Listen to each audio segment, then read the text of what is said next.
that recording? Okay, cool. That Jits Life. That Jits Life. Laura Reese, welcome. Thanks. Thanks so much for coming on. I think this will be the 12th, 13th, or 14th episode, because I've got a couple that I'm working at the same time. Exciting. So you may or may not be technically the first female Jiu-Jitsu practitioner as a guest on the podcast. Because as you know, I'm going to California. I'm going to be interviewing an 11-year-old champion. So she might technically be the first, but either way. She should be. That's awesome for her. Yeah, but either way, from our gym. So, and there's not a lot of females that train here compared to how many guys there are. So, anyway, this will be the first from our gym, from Memento Combat Sports, where we are filming. I think most people know. I usually refer to this corner as like the old man's corner, or like this side, the old man's side, for stretching and all that. It's funny how you pick a spot on the mat that you're like, this is kind of my space. I've always done that. I mean, I think I usually do this spot over here because I usually stretch over there, so I usually end up just sticking around over there. And there's a bunch of stuff blown in all over the mats. But gonna have to mop again. Well, it's all just hairballs. That's gross. Anyway, but yeah, so Memento Combat Sports, that's really gross. Upstairs we have Recalibrate Active Recovery Studio, 2 sponsors, as well as Farm Bus, Coach Dan and his family, Farm Fresh Eggs, the whole deal. I love both of those things. Farm Bus is awesome. I was sad that they closed for winter. I know. And Recalibrate's great too. Recalibrate Active Recovery Studio, cold plunge, sauna, massage chair, whatever. Yeah. It's weird, you get addicted to... Yeah, I'm a little addicted to the cold plunge. It's uncomfortable as hell doing a sauna and cold plunge, but after you do it, you feel great. And then if you don't do it, you notice it's like an absence. And it's almost like a runner's high, I feel like. You got to make yourself do it, but then you feel the reward is like so much energy. Yeah. I love it. I've heard of a runner's high.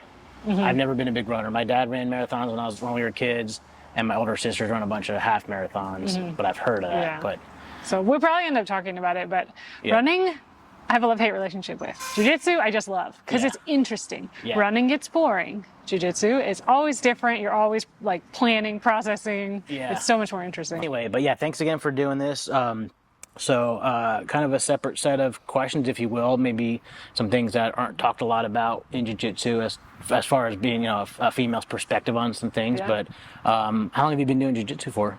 About 2.5 years. Okay, and you just got your blue belt not too long ago, huh? Like 6 months ago. Congrats on that. Still feels super new. I was gonna say, do you have the imposter syndrome still happening? Yeah, a little bit. I don't compete a lot, but I've been hesitant to compete. Like, oh, it's a whole new category now. Yeah. Got to get under my feet a little bit. Yeah. Yeah. Yeah, I've never competed, but yeah. So 2.5 years. So what got you into it in the first place? So actually, I was at the gym because of kickboxing. So I moved to Tennessee in 2019. My neighbor, super sweet lady, came over to introduce herself and was like, hey, come to cardio kickboxing with me.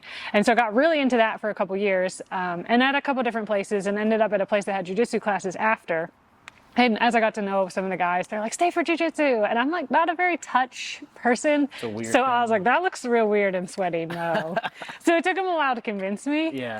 But I totally got hooked. I always tell people, like, I used to play this game when I was a kid. My dad would lay on the floor and he'd grab your arm or your leg, and then you'd have to pry it free, and then just as you thought you're free, he'd grab the other one, and you're like, I gotta start again. And jiu-jitsu's the same thing. As soon as the buzzer goes off or you get tapped, you're like, I could have done better. I could have done this differently. I gotta try again. Yeah. And so it's kind of addictive. Especially if we were training with someone that's like more advanced, and they'll do the same thing over and over. You know they're gonna do it, and you still can't stop them from doing it. Yeah, you're like, I've been here 5 times today. What the heck? Yeah, exactly. That happens to me too much. Yeah, I bet.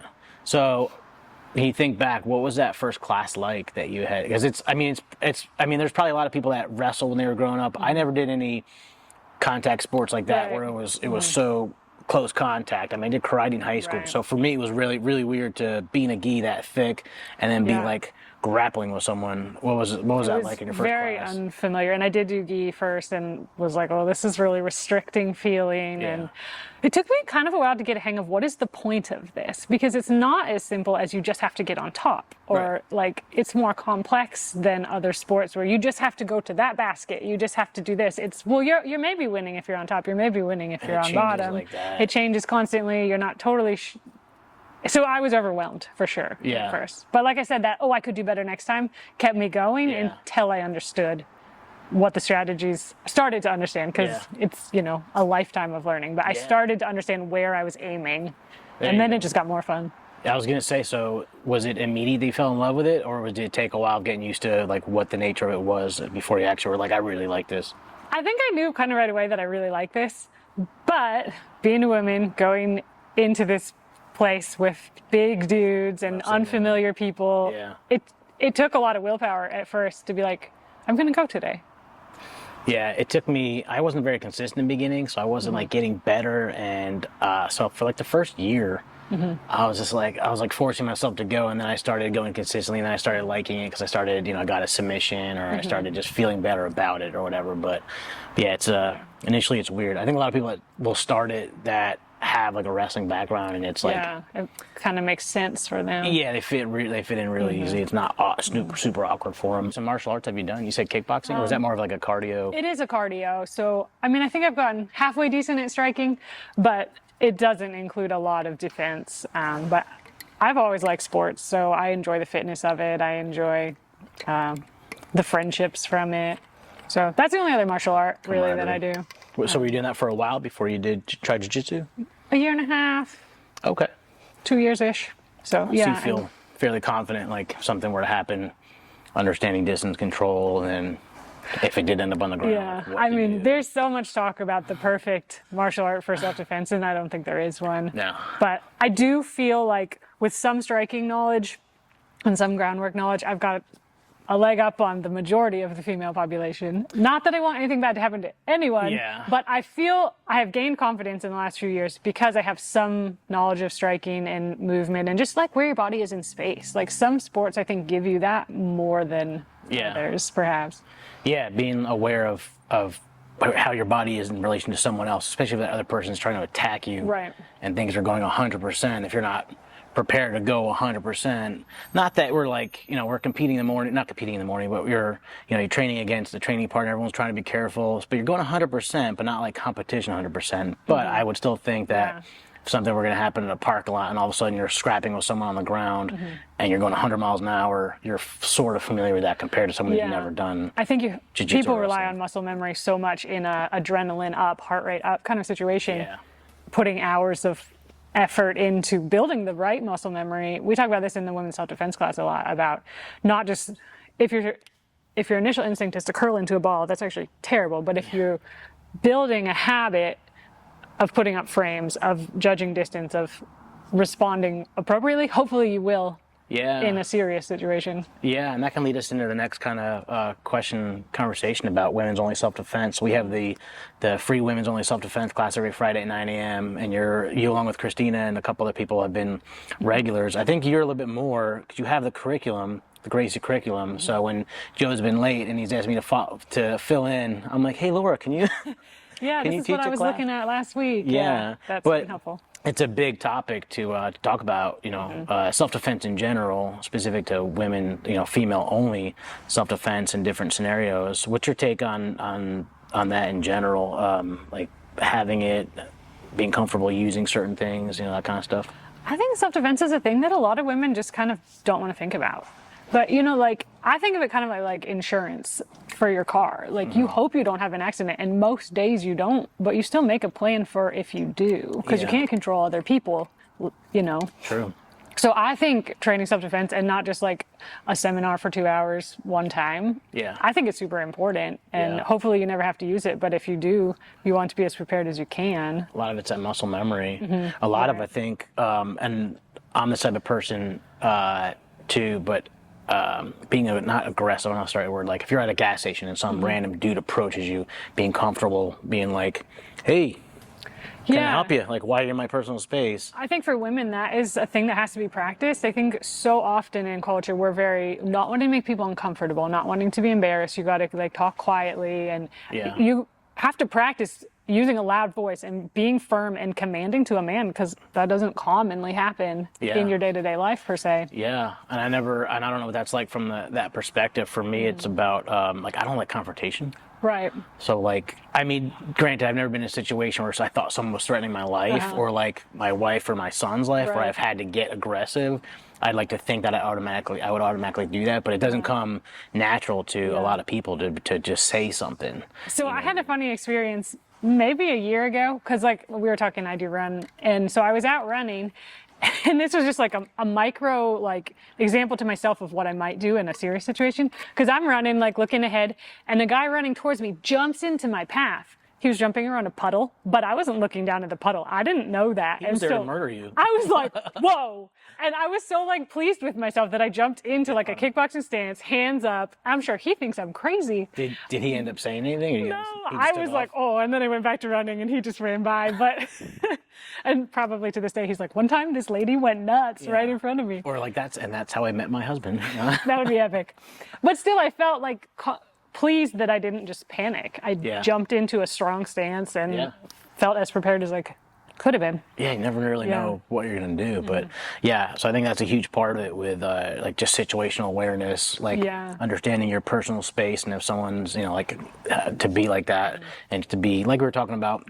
Like if you're putting a kid in the car, car seat, or you're putting groceries in the car, and you're in a parking lot that might be dark or maybe not well lit. Just being aware of what's going on around you is a huge part of it, and then walking around kind of being confident, like having your head up. You're not looking at your phone. I guess you always hear about attackers looking for someone that's not confident, they're not paying attention. So being aware, if you're driving, maybe don't bust out the kickboxing stance, but looking at him, you don't have to point at him, but you're like, he sees you looking at him, you don't have your phone out, and you're like, you make eye contact confidently. It's a confidence thing. I think there are all these steps that lead up to being safer, not just knowing how to take someone to the ground or render them unconscious. I think the first is just walking with confidence, being not that you have to be able to run miles, but you have to walk with an athleticism. Like, I know where I'm going, my body is strong, my shoulders back, I'm looking people in the eye, as opposed to just kind of like being timid and you're walking. And then like you were mentioning about putting kids in the car, I had an incident once where it was late at night. My husband was out of town, so I had several kids I was getting in the car, and I had like half my body in the side of the van, and I heard people walking behind me, and I thought to myself, like, I'm so glad that if someone like grabbed around me, it wouldn't be the first time. Like, I'm comfortable in that.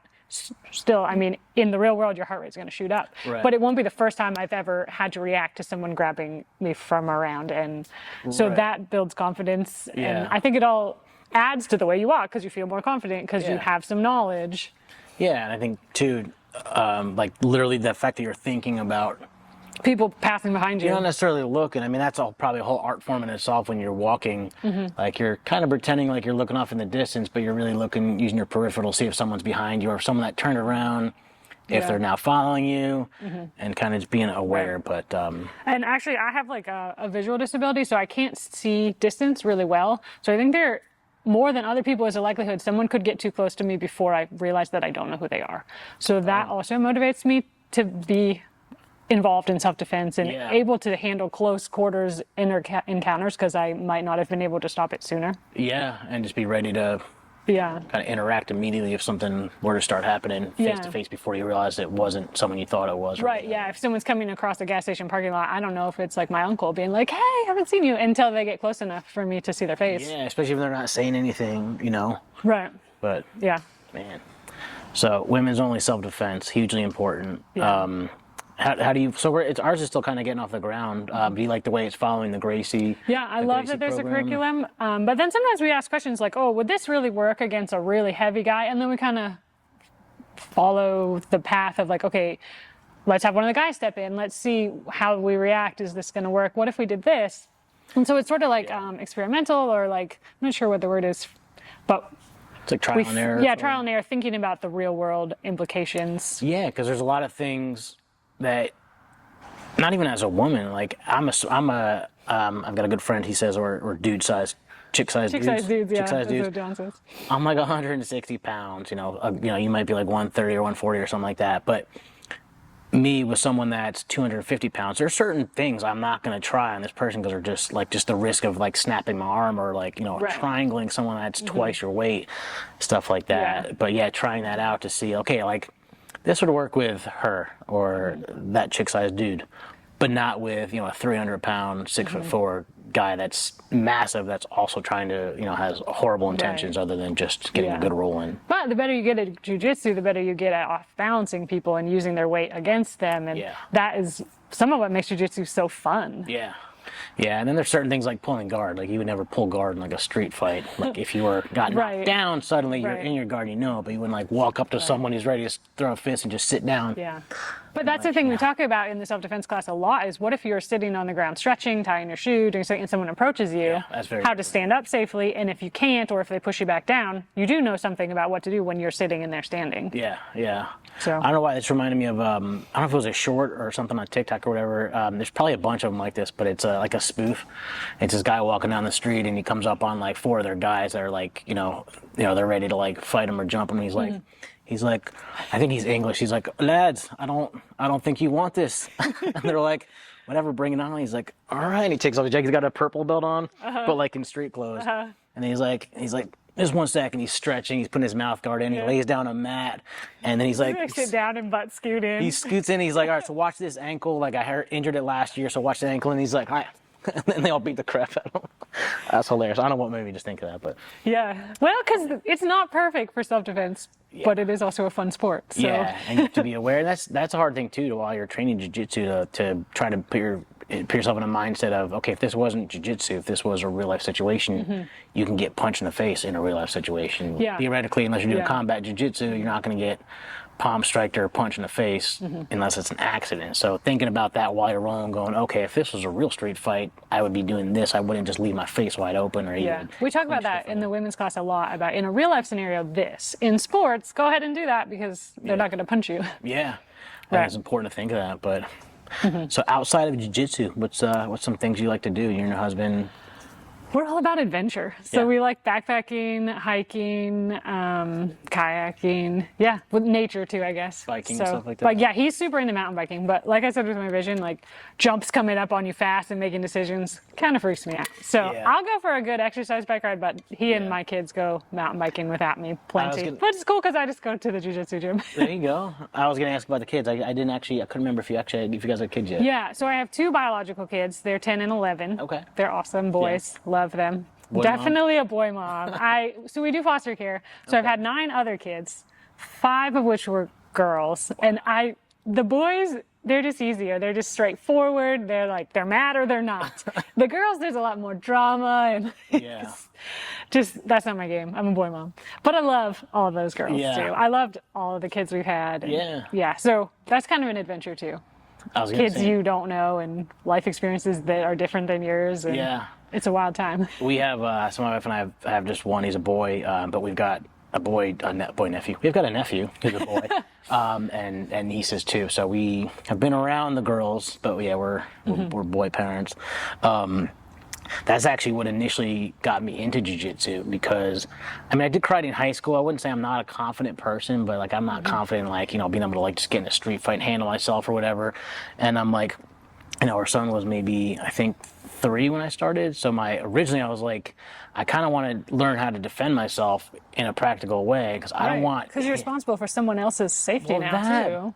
That is a very good thing. That should be like the main thing. But my initial thought was, I don't want my son to watch me get my ass kicked at a soccer game because some other kid did something and his dad says something and his dad steps up to you and you're not. I'm not a fighter. Yeah, like I don't want to fight some random person. I don't want him to watch me get knocked out. I was like, let me learn how to defend myself. And then it turned into helping to protect him, and if something happened with us out and about somewhere, that I was kind of more confident to handle something. But also kind of trying to be a mentor for him, leading by example. Like I want him to see that I'm doing stuff, and then he's getting back into it and doing that. He's kind of been on and off with it, and my kids too. I like though what Jocko talks about. Teaching your kids jiu-jitsu is like teaching them to swim. Like you don't have to love it, you don't have to stick with it for life, but you've got to learn some skills that will keep you safe. Yeah. In the rest of your life. Some basic stuff. Yeah, for sure. And I think it's good to model for your kids exercise, fitness. And that's hard too, because there are a lot of times where we're just sitting around doing nothing, or I'm drinking a beer or eating a bunch of candy. Not leading the best example, but I want them to also see good stuff too. But so have you, in your regular life, have you seen examples where jiu-jitsu sort of helped you maybe in like problem solving or anything outside of jiu-jitsu where you're like, oh, that's because of jiu-jitsu? Yeah, I think so. I think number one, like, I'm never going to be a champion. I'm not obsessed with competing, but I make myself compete every once in a while because it's hard and it's uncomfortable. Yeah. And I think that's good for you. Like, as a kid, you have to give a speech in class, or you have to go get your wisdom teeth out, and your parents don't give you a choice and you just have to face it. Yeah. But as adults, we get kind of good at like squiggling around anything that's Getting uncomfortable. out I'm of like, I could probably something. pay someone to do that for me. Yeah. And so I make myself do it because it's hard.